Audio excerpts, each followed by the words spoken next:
খারাপ বহুত তো ভালো।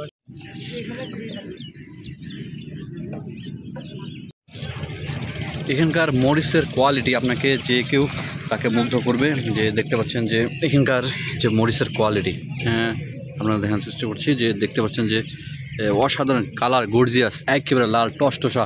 এবং এখানকার মরিচের যে ঝাল সেটি অন্যান্য মরিচের থেকে সবচেয়ে বেশি ঝাল। আমি এখানে একটি দোকানে এখন কিছু নাস্তা করেছি, সেখানে তারা মরিচ এখানকার স্থানীয় মরিচ আমাদেরকে খেতে দিয়েছিল। অসাধারণ, এত প্রচুর পরিমাণ ঝাল সেটি লক্ষ্য করেছি। দেখতে পাচ্ছেন যে এখানে সারি সারি নদীর পাড়ে অসংখ্য মরিচ চাষি যারা রয়েছে তারা তাদের মরিচ শুকানোর ব্যবস্থা করেছে। পুরো এইখান থেকে প্রায় অনেকটা জায়গা পর্যন্ত তারা মরিচের যে চাষ সেটি লক্ষ্য করা যাচ্ছে।